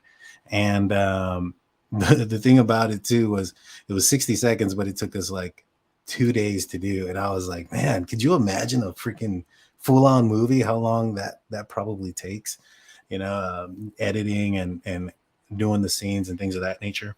But it was a lot of fun. It was great. And we also had to do it in 3 different places. And so, me and Blue are in San Antonio. He's still back up there in Del Rio. And so we had to do some interesting edits because Jaime didn't have access to. They gave us the food for the commercial, and he didn't have access to it, so we had to make it look like he had it in his hand and stuff. Oh, I got you. And so it was interesting, man. It was fun. I guess I produced it and edited it. I'll show it to you maybe after the show if you want to see it. Yeah. Also, so I know you guys are talking about acting right now. The next project or the next competition I have is on. I haven't paid for it yet, so I don't know. There should be spots. Is June 9th and 11th here in Austin. So if you guys, I could use actors. If you guys want to come up here on that weekend, we can use you guys. I have a lot of actors, but I know you guys are my boys, and I like to promote my people. So hell yeah, man, I'm down. If you guys want to do something like that, if that's too much, because it's like 40. You have to make a movie in 48 hours, and it could be up to 7 minutes, like 4 to 7 minutes. But Junior's this ain't my first or my last rodeo, so I'm ready to go back. I've taken a hiatus for a little bit. I think I'm taking 2 years off, but I have to do other stuff. But now I'm ready to get back. So whatever you guys want to do, man, I'm always down to help you guys out. Hell yeah, man, I'm down. I'm dry heaving. One second. Is that the COVID 420? I have to take a break. But I'm like a little too much COVID 420. Actually, I know as I get tired too, it starts happening. Yeah. But I want to leave you with a story real quick. But I'm sorry, 1 second. Oh, anyways, so I've been working at the theater, right, for a while, and I sometimes, sorry, I'm. For those that are listening in, CJ's having a cough attack. God, I can't shake it. This happened in the morning. Oh, it happens to the best of us, man. I know Live. one of my good friends has, as soon as he coughs, it's like, all right, time for us to talk for a little bit because it's going to be a little bit before he stops. I'm sitting down too, so it's like, I don't know. I need to take a break. But I was working at the theater, and at nights, sometimes I close. Not a whole lot, just once in a while close. A couple weeks ago, I was doing the walkthrough, and I think everybody left, and it was like 11:30 at night on Saturday. And I walked through one way, I walked through another way, and as I'm walking through, I see nobody, hear nothing. There's one light in like the center hall that I thought you could turn off from the front entrance. You can't do it, so you have to go back inside and do it. So sorry, I got to cough more time. I'm sorry. No, you're fine. This is bad. Anyways, so I was I turned the light off at the door to thinking everything was off, and this little light was still on. I was like, oh, I got to turn the little light off. Turn the light at the door back on. Walk to the little light, which is by the stage, but you can't see anything. You just know that there's the wall, there's the hall, and then there's the stage, and then there's the seating. And as I'm walking to that light, I go to turn it off. I turn it off, and I can hear on the other side of the wall, I hear, like, and on the stage, I hear somebody fall. I hear, like, tumbling. I hear, like, somebody took a step and fell off the stage, trembled, hit their knee, like, elbow hit, boom, boom, boom, boom. But I heard no wincing, I heard no crying, I heard no yelling. So I was like, it's probably a ghost. And I just yelled out, sorry, I walked through, I didn't see anybody. If you're hurt, somebody will come in 24 hours. I got to go. I was like, I am not dealing with ghosts right now. A clumsy ghost. That's hilarious. Yeah. Could you imagine being like, all right, my life is over, probably because of a fall or something. If you're that clumsy in the afterlife, and then you're still falling down and causing a ruckus, that'd be crazy. Yeah, and I've heard stories, but I'm like, it's funny that I have you on here because it's like, dude, like I have not really had that many paranormal activity stuff, but it's there, dude. I pay attention, and I was like, why did I hear something like that? And that's just like in my head. I'm like, oh well, that is what it is. Like, but I'm not gonna find out. If I see something happening, I'm gonna kind of go my own way away from everything. And if it happens to be in a little crowd for a little bit, fine. But I'm not gonna go to the thing. It's like, or like if you hear noise outside, like, oh, because dude, growing up in Del Rio and growing up by Acuña, dude, sometimes you'd have people on the other side, and that shit's scary. They're not bad people. Back then, I was like 15, 16. They weren't doing anything wrong. But what happened was you just run into each other, and you're like, it's scary. You're like, oh, they're like, oh, they run, you run. It's like a comedy, but in my head, like, that's still kind of like, I'm like, oh, I don't want to. It's just scary. It's just a weird feeling. But man, thank you for coming on, dude. I don't want to take any more of your time. I know it's getting late, and I keep coughing, so I don't want to do another cough session. So when do you guys do live shows a certain time or just whenever? We usually do our live shows Monday, Wednesdays, and Friday. And today, instead of doing the live show, we dropped the Amy Malovic video at about 7 o'clock. Usually we go live around 7:30. We try to do about an hour. And then we sometimes will do a daily show. So tomorrow at 9 a.m., we'll be talking about, there's some new documents that dropped in the Idaho case that we're going to be covering and reading into. And so we're going to try to do one almost every day, Monday through Friday, here on out. That's the plan, at least. We've gotten a lot of people in the live chat in certain times. We've had as much as over 4,000 people in the live while presently talking. And that was insane. When that happened, I can tell you that me and the guys were like, just our mind was blown when that happened. We couldn't imagine having that many people watching us at one time. We've had some of our videos hit over 500,000 views. That's insane, dude. Like, I'm just on my little tugboat, or not my little canoe. Like, I'm gonna catch up one day. But it's like, it's just so cool, dude. That like hearing that, yeah, 4,000. Dude, I think the most I've ever had was like 14 or 15 people in a live chat, and I was like, hold on, let me get to everybody's comment. Hold on. 4,000. I couldn't imagine. Yeah. We had to put the chat on slow so that people could only comment every minute, and even at that, it was it was insane. Like the amount of comments that we were having. We ended up having to get moderators. My wife is one of them. Blue's wife, girlfriend, Leticia. So they have to look at they pre-screen the questions and then they send them to you, kind of thing. Nah, they just they're in the live chat, and if anybody gets out of hand or inappropriate, they can block them and remove the comment. They're like, hey, come down here, security. Because at first, man, it was like, and we might do this as one of the shows would be like drunk turkey roast, where they can, people in the live chat can roast us, because that was one of the things that happened early on. Somebody called Jaime. They said that he looked like a pedo. It gets worse. It gets worse. Somebody said that I looked like my parents or cousins. Oh, come on. They tell me they hit Blue with something. They hit him with dude, they were talking about they were being inappropriate about what's between his legs. I'll leave it at that. It's just that, dude. That's what happens, man. The wall's so funny. Yeah, like that's what happens, man. Dude, like it is crazy because even like, I did the Jason David Frank interview before he passed. So that thing has like 29,000 views on it. And it's kind of crazy that I haven't really acknowledged it just a little bit. It kind of did. It's made me a little depressed, so I had to figure out how to get through that.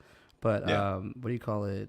Like some people, I can just feel their anger on there, and they're just like they don't know what they'll just talk smack, and it's trolls are real. And I'm like, damn, dude, like you're really, I don't know, man. You can't hold on too much to what people say on the internet, or it's like it's real. Yeah, the trolling. It's like even this thing's like a memorial piece of anything by now. It's the last time you get to see him, and and it's a topic. We're talking about mental health and how he's telling you how to do it. And and some people are like, yeah, you're a quitter, you mother. And so I'm like, hey, man, like it was his decision, But the fact that like I'm like, so people like they're so angry, and then some people just come in there like, I'm just gonna talk a little shit, and I'm like, all right, like they would. So most of the topics were about you guys. They're like talking shit about you guys, or just in that situation, there was just a few people, but we thought it was funny, so we started bringing them up. Apparently, we're not supposed to do that. We're supposed to block them, but we were just, people were just talking shit, and they were making fun of us.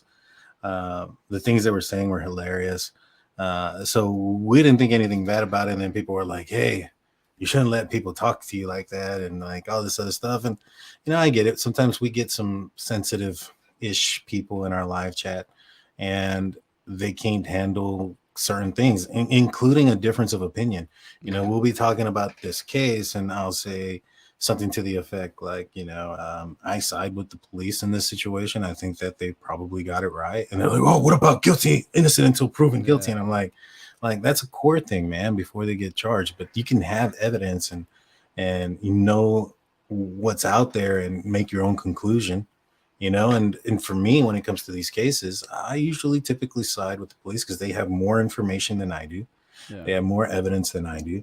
And they're going to come forward with certain things. Now, once information starts coming out of that, maybe the police weren't doing the right things or the right job. Like, for instance, in the Idaho case, there were two officers who happened to be the first two officers that arrive on scene that are recently on the Brady list. And they're basically, what that means is that what Brady means is that there was evidence, and we suspect it was a different case, that these folks suppressed and lied that would have been exonerated the accused.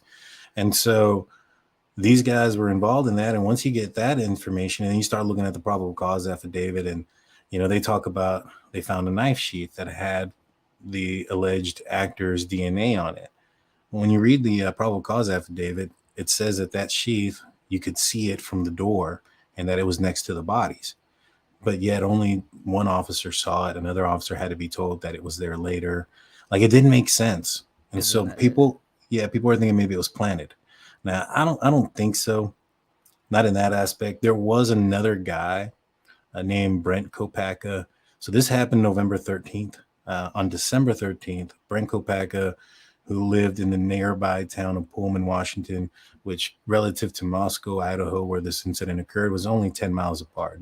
Think of like Del Rio and Acuna. Yeah. It's the same thing. It's just one basic town divided by a border. And that guy ended up having his life taken by SWAT because he had threatened his roommates with a gun. And so he was deceased. If there was a fall guy in this situation, because a lot of folks are thinking that, you know, the University of Idaho, they're losing money because there was a mass murder on the loose, and their main source of income is from the students of the University of Idaho. And if the students don't attend, and, you know, their money doesn't come in and things of that nature. And so a lot of folks have speculated that they were just trying to find somebody just dependent, so that way people can return to the town, college and life can return as normal. But yet, in my opinion, if that was the case, then all you have to do is just blame this guy. I mean, he had threatened people. He had threatened his roommates. He was no longer living. You know, it's not like he can fight it back. You know, you can just say, hey, we found out that this is the guy. You never close out the investigation because he's never prosecuted, because he can't prosecute somebody who's no longer alive. Yeah. Thus, he never have to disclose of any of the evidence. And so he would have been the perfect situation if that's all you wanted to do was have a fall guy. And that's not the case. And so for me, I do think they tend to believe that there is some evidence there against Bryan Kohberger. And here recently, apparently, the defense has filed a motion that one of the witnesses has evidence that could exonerate him. We're going to go through that. It's pretty crazy that that evidence came out 2 days before those two officers found themselves in trouble for that Brady Gigolo case. And so, and what Brady and Gigolo is that Brady happens to be where the prosecution has evidence that would make the person or the alleged person innocent. So, like, for instance, let's just say you believe that this guy named Steve committed a crime, and you have motive, means, and what is it? Means, motive, and opportunity, right? And this guy tells you, nah, man, I was at a gas station at the time of the murders. There's no way. You go, you find footage. He's at the gas station. You don't bring that footage to light. You end up hiding it. So that is Brady. What Giglio is where credibility of an officer is in question. And so there was a situation where these two officers hid surveillance or their body cam footage of a situation that they had. So Moscow was enforcing the masks heavily at the time of when those things were happening, and they arrested some people, and there ended up being a protest amongst the people against this.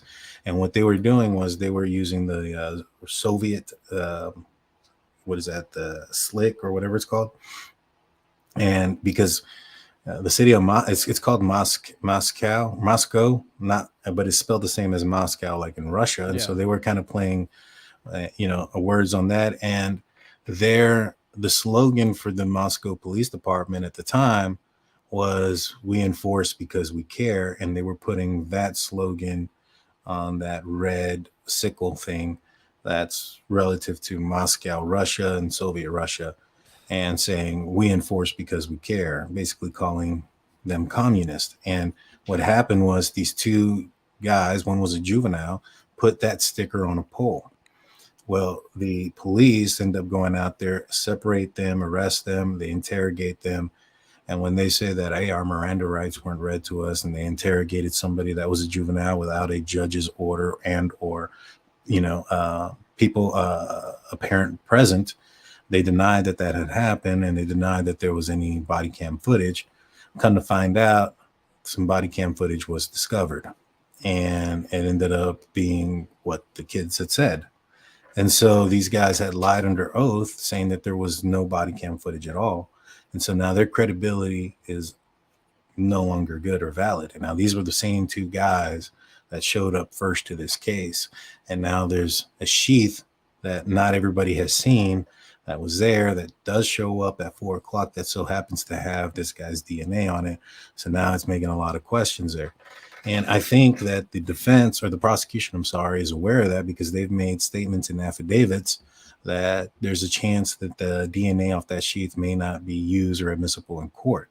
Now, there's two reasons behind that. One could be the size of the sample and the fact that the Moscow forensic lab didn't find anything. They had to actually send that sheet to a lab in Texas that works in cold cases and DNA of age DNA. They're the ones that supposedly found this speck of DNA. It was a very small amount of DNA.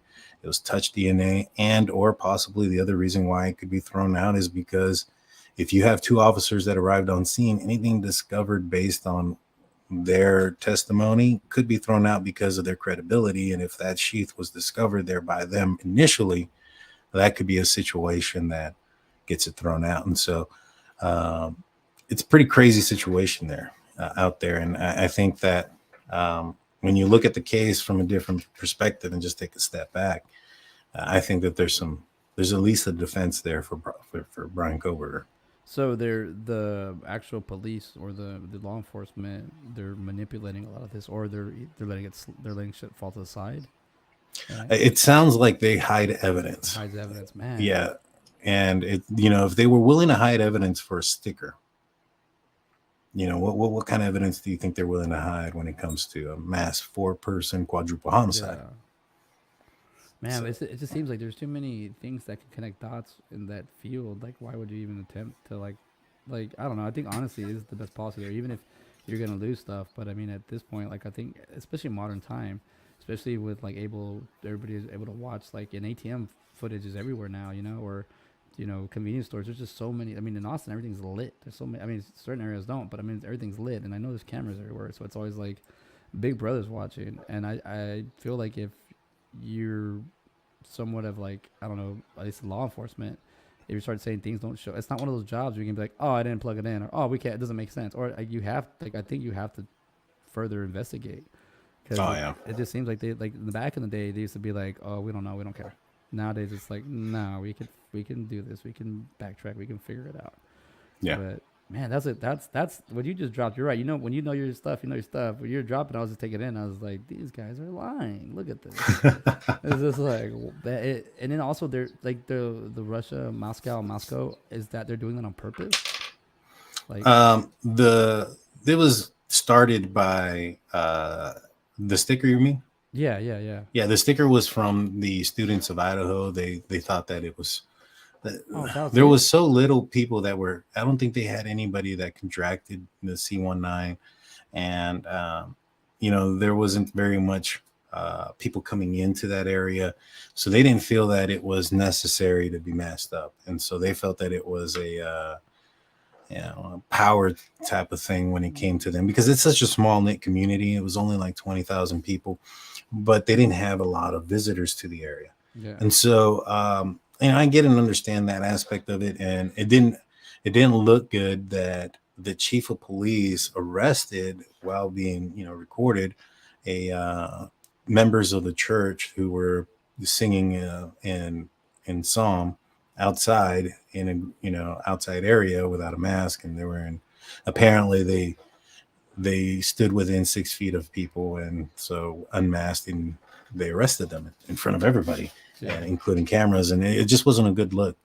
And so and then you have the fact that you have all these stickers on a pole, and yet they're only arresting these two guys that put up this one red sticker. Yeah. And I don't think they even had evidence that it was them that put it up. I think it was more than likely them, but they didn't catch them in the act, so to speak. They saw the sticker and they saw them nearby, and something of that nature. So it's very shady. It's very shady. It's a very weird situation. But the city of Moscow, Idaho, and the University of Idaho has had some weird conspiracies. There was a situation with one of the police officers, I think maybe a little bit over a year ago, a little bit less than a year ago, where they had pulled over a lady walking, a young lady, and she was underage, I believe. She was walking and she was intoxicated. And this officer gave her a ride home and told her to stay home. Well, he was, patrolling the area. He ends up seeing her again, and he pulls her over, and she tells him, I'll do anything to get out of this. And so he takes her to a park, and they do some inappropriate things, and then he goes and drops her off. And so when she came to the next day from her drunkenness and realizing what had happened, she went and reported this officer, and this officer ended up losing his job and things of that nature. Damn. But the crazier thing was, back in 2011, there was a professor who was having an inappropriate relationship with one of the students. Now, during that relationship, he had told that student that he had fantasized about having an orgy with multiple students and then having a mass, Like, I don't know, exodus or something. Yeah, exodus. Yeah. Or deletion is what we should call it. Yeah, deletion by Juice. yeah, gin and juice.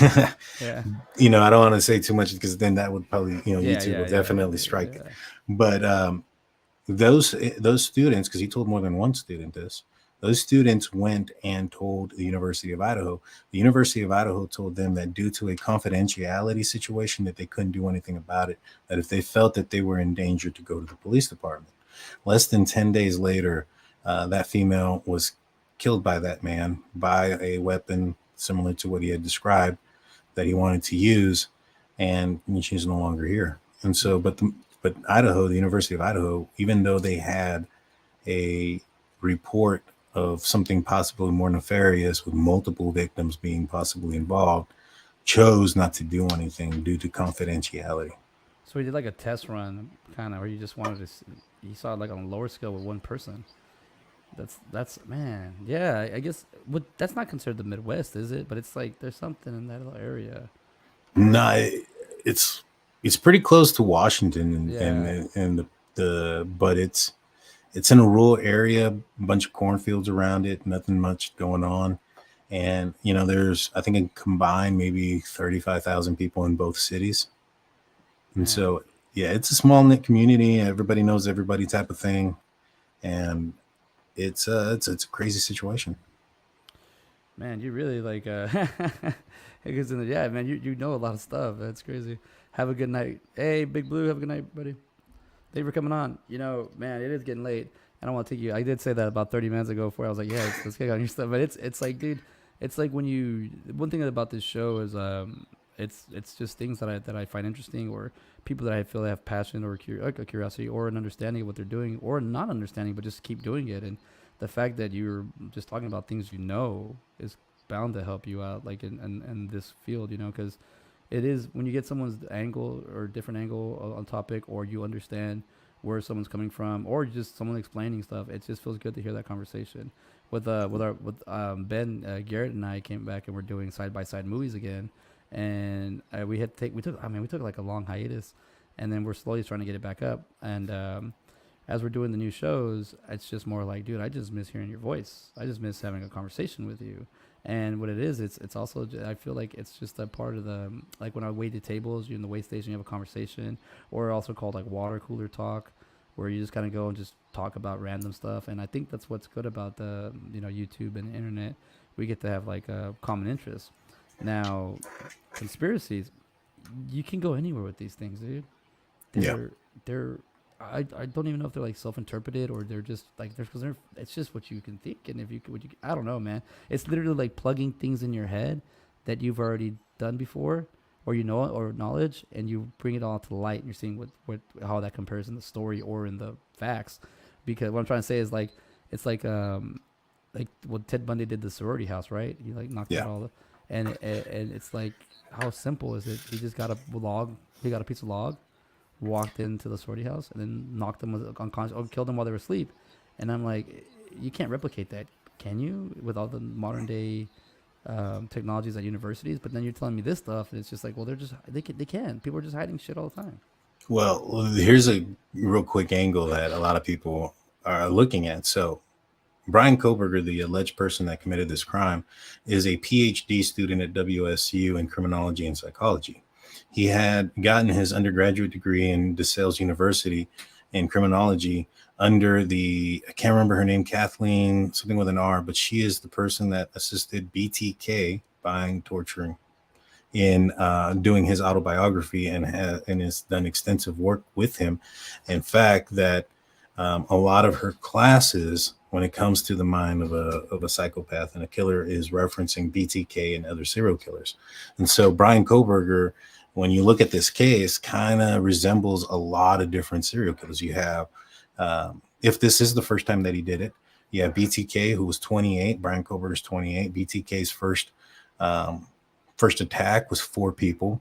Brian Koberger's first attack was 4 people. You have Ted Bundy as far as going to the sorority house. You also have Ted Bundy in the aspect where Ted Bundy went to Washington to commit some of these crimes. So did Brian Koberger. You also have the fact that you have the Golden State Killer, who was in law enforcement and criminology himself. And you have Brian Koberger, who was a PhD in criminology and was attempting, we don't know if he ever got the position or not, but he had applied for in the spring to be an intern at both Pullman Police Department and at the Moscow Police Department. And so you have a lot of connections there with possible serial killers. And, you know, one of the things, or one of the looks that people look at, or the avenues, is the fact that maybe perhaps he was imitating or was somewhat inspired by some of these people, and that you can see that in his work. But it is insane. That's like a copycat in a way, huh? Yeah. And I think about it, American Psycho, Patrick Bateman. Do you think anybody's going to try to replicate that? Or is there a certain point where they're like, this psycho is too hard to be like you got to work out, do cocaine and steroids. It's like, it's too much. So the self-care, that routine he had, it takes forever. But, you know, I think about the cell phone, and I think about how we had Star Trek back in the day, and it kind of helped modernize the cell phone because they were using it as ideas, you know. And in my head, I'm like, why don't we focus on things like that? Why are we? I don't know. Why are we focusing on emotional things? Because behavior is a big thing nowadays, and behavior studies, behavior technicians, It's like we're finding out that part of the brain, man. You got to take care of yourself. And it's just, I don't know. People snap, and then I don't hear this anymore. But going postal, like that's like that. I don't know. I don't remember why I would hear that, because he would hear it, but I don't remember seeing like newspaper ads or articles on it when I was a kid, but I did realize I heard that a lot, and it seems like something that you can't really replicate at this point. But there was a time where it existed, so it's like, what is it from somebody to be I don't know, even like in Austin we had the people with the UPS bombs, you know, dropping off bombs, like they're getting clever. But hey, bro, let me let you go, man. I don't want to take any more of your time. You keep saying this. It's like we could talk. I got to check in on one of your shows, one of your live streams. Yes, sir. I just, you know, going back, like I said, seeing all your stuff, I'm like, man, it's really just you and the knowledge, and then that's it. Like you don't try to do anything else, and that's pretty cool. I think that's like you're open to the conversation, but even like you're open to getting roasted too. That's funny. That's hilarious. I get it. You got to be open to everything, man. And the thing is, people are going to roast us anyways. We've seen it, so might as well make a show out of it, make it fun, make people, I always think that's make cool. People laugh. CJ reads the comments. It's like, but all right, brother. You want to do a little promotion real quick before we go out? You want to get a little solo, talk about your show? Yes, sir. Yes, sir. Yeah. So I'm me, myself, Blue, and Jaime. We're part of the Drunk Turkey Show. We started doing this podcast probably almost a year ago. It started in June. And, we started off with aliens and conspiracies, and we still talk about that. In fact, the most recent case that we talked about was one that we talked about here, which is the Virginia, Brazil incident that occurred, which is known as Brazil's Roswell. We also talk about ghost stories and true crime. True crime has been what has been put us on the map, so to speak.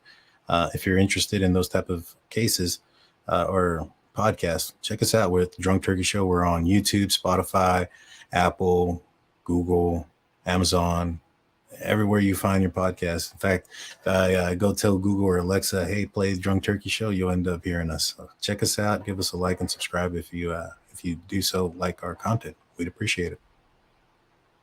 Oh, my bad. Hit the wrong button. Oops. No, thank you, everybody. I was like, yeah, you're out now. No, that's true, man. You guys, not even a year, and you're steaming. That's good, man.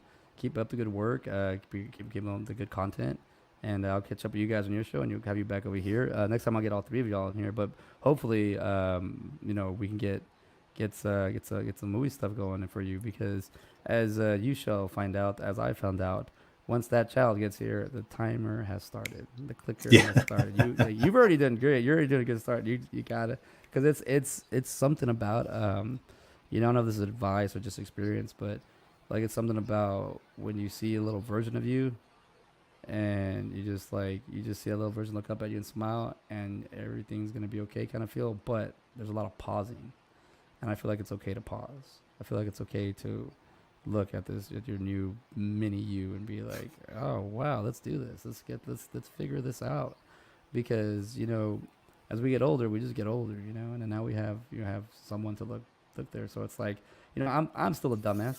I have nothing to be ashamed, but my kid knows that. So it's something that we can have fun with, you know. And playing, you know, he watches Jurassic Park and all the Jurassic. I don't watch those movies, and you know, we have like imagination over here. We played Jurassic Park all day, and I never realized in my 39 years of life that playing make believe of my son is like one of the best things I've ever done. You know, That's awesome. And I think these shows here are a bit kind of make believe, and the more we can make believe and make them funner, make them better, and help educate people. You know, I try to hit the mental health part of this a lot, but it's sometimes it doesn't go that route, and it doesn't even hit movies. It's just conversation. So I'm cool with a lot of how it goes, because, you know, it brings us to have another conversation in the future, and it brings us to catch up, because I saw your thing grow. I was just looking at you like, son of a bitch, how is he doing this? and then I started doing all this research on social media, and I realized, oh, he's doing what he's supposed to be doing. I'm the one over here like, where's the boat? Where are we going? Where's the cruise? It's like, no, bro, you got to get in that canoe, and you got to go up that waterfall. Go up the waterfall? Yeah, figure it out. Get in that canoe and go up. Oh, okay. So, you know, man, thank you for coming on. Oh, there he is. Look at that. You might be here for another 4 hours. Wayward Soul just showed up. In 1986, Onward United States Postal Service, USPS, workers shot and killed managers, fellow workers, police officers, and members of a general public in acts of mass murder. Oh, so going postal was a mass murder thing. See, this is everyone, Wayward Soul. This is the person that did the intro music. And he's also dropping some knowledge here. Yeah, he would know a lot about stuff like that. So going postal was based off of mass murder. So they planned this. Is that what I'm assuming, right? Is that what that's? Yeah. Wow, that's insane. I didn't know about that. That's something I need to look into. I saw a thing when I was younger, and it was just like a joke about going postal, and the guy was going, it just keeps coming and coming and coming. There's no break. It just keeps coming. And then he loses it. And I'm like, I know how that feels. That's like when you're waiting tables and you haven't had anybody all day, and it's ready to go, and we close at 9. It's 8:45, and then everybody just starts showing up, and you're like, why don't you stop? Why are you coming in so late? It's already the kitchen's almost closed. What's going on? But it's just you just deal with it. Yeah. 100. Right, well, you take care, man. I'll be reaching out to you soon. Sounds good, man. Look forward to it. Thank you. All right. Peace. Well, everybody, that was Daniel J, and we had Big Blue, and Jaime will be in the next one. But that was an awesome show tonight. Thank you for coming on, Daniel. Just seeing another person from my hometown and seeing them grind away and build a channel is very inspiring for me. And the fact that they've had me on their show twice, and that was the first time I had him on the show. So, you know, it just feels like I need to not need to do anything. I just feel you know, having a good time, and talking about conversations is a good thing. So even tonight, talking about you know, everything from aliens to fake festivals, to people lying, millennials lying, and to, you know, right now we're ending it with serial killers. Like, I mean, we started the conversation with serial killer, but I mean, I didn't know how to begin this. We had been talking for a minute, and I was just juiced up, and let's just get into the show, because when you have a guest, it's always fun to see their side of things, and I like going back and watching the videos and you know, learning from people. Drunk Turkey Show. Don't forget to like and subscribe. Thank you for having us on. Next time we need Thank you for having us on. Next time we need you on the show. Bring the trailer. We'll spread the word. Oh yeah. We'll have you next time I'm on y'all's show. I'll bring more. I like doing show and tell with them. I like going. I mean, Jaime's got questions. Blue's got questions. Blue was busy and Jaime was busy. But when they those three get together, I mean, it's fun. It's a good time. So I'm happy I'm happy Daniel was able to hang out, and Big Blue. And like I said, once we get Jaime on there, and he does not look like a pedo, so he looks like un trabajador. Well, thank you everybody for hanging out with me tonight on my Manic Mondayz, movies and mental health. I will be on stage next week, so I'll have some stand up for you. But I don't know if I'll let you hear it, because it's pretty bad. Let's wait till we get better. I don't know. I think maybe everybody should just see where I start, see where we go. But thank you everybody for hanging out. Thank you. If you'd like to like and subscribe to CJ Robles 2.0, or you can go to Facebook and look up My Manic Mondayz, and give me a like there, and comment. Have suggestions for any movies, go ahead, throw them in there. I like watching movies a lot. That's how I kind of find my zen and my peace throughout my day sometimes. And I did watch some movies this weekend, so we'll talk about them next week. But and one has a Nick Cage movie with him having a disorder. So wow, I loved watching that. But okay, everybody, and sorry for the coughing earlier. Just it is what it is. But y'all have a good night. All right, peace. Oh wait, I didn't do the end. I didn't. You know what? Sorry, everybody. I didn't do the exit like I was supposed to. I was supposed to exit like this.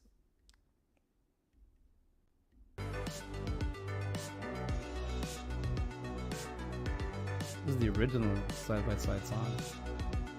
Still have it hanging around. I still love it. So we'll end with it. Start off hard and smooth to the end. Don't forget, like and subscribe. Drunk Turkey Show. We'll be fading out soon. I miss this song. I used to jam out to it. Not anymore. Alright, everybody. Thank you. You have a good night. See you next week.